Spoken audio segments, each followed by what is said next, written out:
हमारे प्यारे आका सल्लल्लाहु ताला अलैहि वसल्लम की शान में हम ज़र्रा बराबर भी गुस्ताखी बर्दाश्त नहीं करेंगे। इन ऑर्गेनाइजेशन बनाई गई जिसका नाम है आरएसएस।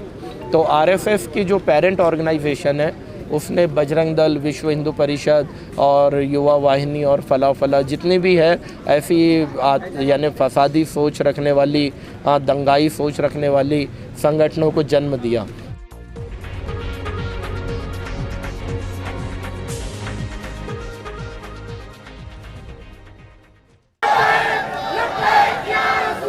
आइए अब बात करते हैं एक और मेन मेहमान जो यहाँ पे आए हुए थे। सर आपका हमारे चैनल में स्वागत है। शुक्रिया नवीद भाई, आज बहुत आपने बहुत। एक बात की है मंच में कि ब्राह्मणवाद का जो दुश्मनी है मुसलमानों से कब से चालू हुई है, वो एक बार हम हमारे दर्शकों को फिर से बताइए। जी नवीद भाई, पहले बहुत बहुत शुक्रिया आपका, आपने बुलाया और मुझसे बात करने की कोशिश की। देखिए, ब्राह्मणवाद जो है यहाँ मुल्क में मुग़लों की हुकूमत हुआ करती थी, उसके बाद अंग्रेज़ों की, इन सबसे पहले जो है इसी तरह की हुकूमतें हुआ करती थी। आप सम्राट अशोक का टाइम ले लीजिए या उनसे पहले का टाइम ले लीजिए, तो उन वक्तों में हुआ ये करता था कि हमारे देश के अंदर, हमारे भारत में, आपने ये बात तो जानते ही होंगे कि हमारे जो दलित भाई है, ओबीसी, एससी, एसटी वर्ण व्यवस्था है हमारे यहाँ। ब्राह्मण, बनिया, क्षत्रिय, शूद्र, अतिशूद्र, अनटचेबल्स।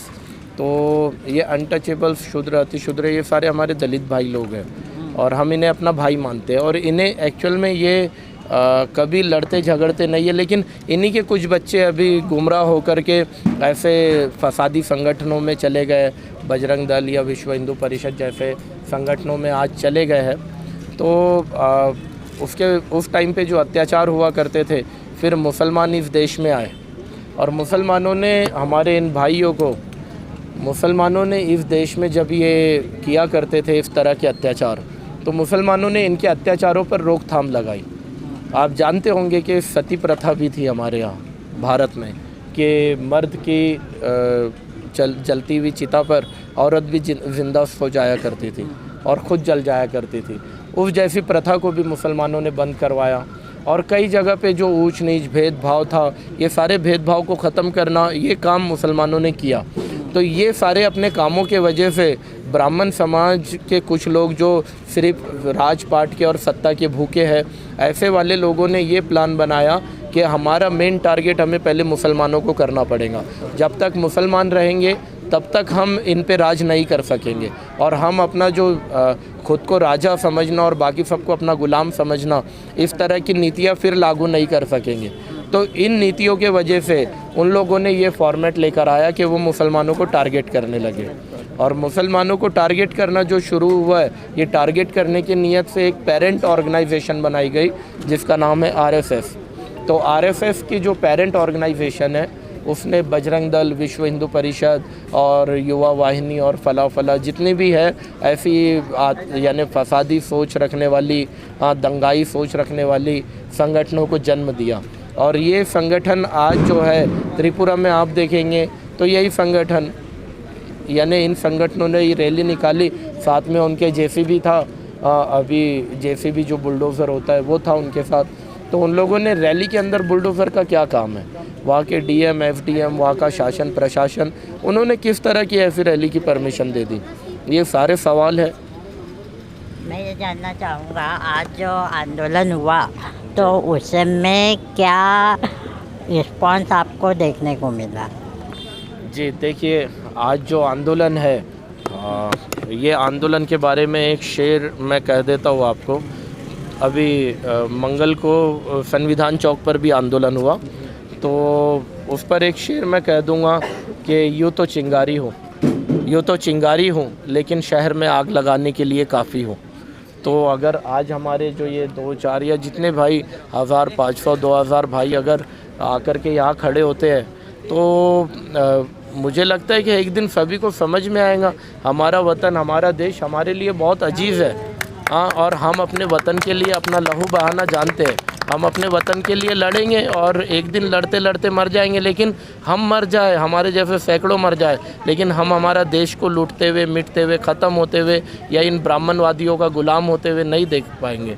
हम लोग अपनी ये जितने भी जो लोग आए थे, ये लोग तो सलाम है इन लोगों के जज्बे को, और जितने भी लोग ऐसे जुल्म के ख़िलाफ़ आवाज़ उठाते उन तमाम के जज्बे को सलाम है कि वो इस तरह से आकर के अपने ज़िंदा होने का सबूत देते हैं। अब ये छोटे छोटे बच्चे देखिए, ये छोटे छोटे बच्चे आज इनके दिलों में आग लगेंगी और ये आग इनको हो सकता है मुस्तकबिल का कलेक्टर बना दे, हो सकता है कि IAS IPS इन्हें करने पे मजबूर करा दे। ये हमारे जो छोटे छोटे बच्चे बैठे हैं, खड़े हैं, ये अब आए हैं तो आकर इनकी भी सोच बनेगी कि यार वहाँ का DM मैं होता तो ना हिंदू को मुसलमान पे जुल्म करने की परमिशन देता, ना मुसलमानों को हिंदू पे जुल्म करने की। तो ये आज ऐसे प्रोटेस्ट होने चाहिए, जुल्म के ख़िलाफ़ आवाज़ उठनी चाहिए। हम जिंदा है तो ज़िंदा होने का सबूत देना चाहिए। उनके हाथ में ताकतें हैं और हमारे पास में तो हमारी जान है ना, एक हमारी जान से ज़्यादा क्या लेंगे। हाँ, भगत सिंह मरने के बाद भी आज हमेशा के लिए ज़िंदा रह गए। हाँ, तो हम जितना सभी के तो इमाम आली मकाम इमाम हुसैन रज़ी अल्लाह ताला अन्हु, आपने शहादत पेश करके 72 होकर सैकड़ों हज़ारों पे भारी आ गए आप। हाँ, इमाम हुसैन रज़ी अल्लाह ताला अन्हु आज भी हमारे दिलों में ज़िंदा है अल्हम्दुलिल्लाह। हाँ, तो उन्होंने तो ये दर्ज दिया है ना कि गर्दनें कटवा के भी जंगें जीती जाती है। तो हमारे ये जितने भी भाई लोग आए तो इनमें जज्बा पैदा होगा और इंशाअल्लाह ये अपनी जानें लुटाने के लिए हमेशा तैयार होंगे, लेकिन सब कर देंगे, हम सब गवारा कर देंगे, हम अपने मुल्क को नहीं मिटने देंगे। और सबसे ख़ास बात, हमारे प्यारे आका सल्लल्लाहु ताला अलैहि वसल्लम की शान में हम ज़र्रा बराबर भी गुस्ताखी बर्दाश्त नहीं करेंगे इंशाअल्लाह, और कभी नहीं करेंगे। हम अपने बदन का, अपने लहू का एक एक कतरा हमारे आका सल्लल्लाहु ताला अलैहि वसल्लम की नामूस पर पहरा देते हुए कुर्बान कर देंगे इंशाअल्लाह। चलिए, आपने चैनल को इतना कीमती समय दिया के लिए धन्यवाद। शुक्रिया आपका भी नवेद भाई, आप काम करते रहे। मैं आपके इंडिया फैक्ट न्यूज़ को आपके फेसबुक पर देखता हूँ, मुझे बड़ी खुशी होती है। और आप तो वो आइडियल है कि ये जो लोग, अगर ये दलाल पत्रकार है ना, कि आप लोगों को अकल आए कि ये पत्रकार इतनी ईमानदारी से व्हील चेयर पर बैठ के इतनी अच्छी पत्रकारिता कर सकता है, और आप लोग देखो इतना बड़ी बड़ी मर्सिडीज़ में, BMW में घूम रहे हैं और हराम का खा रहे हैं, दलाली कर रहे हैं। आपने तो नवेद भाई जैसों को देख करके इन लोगों ने ईमान ला लेना चाहिए। हमारा चैनल सब्सक्राइब करें और बेल बटन दबाना ना भूलें।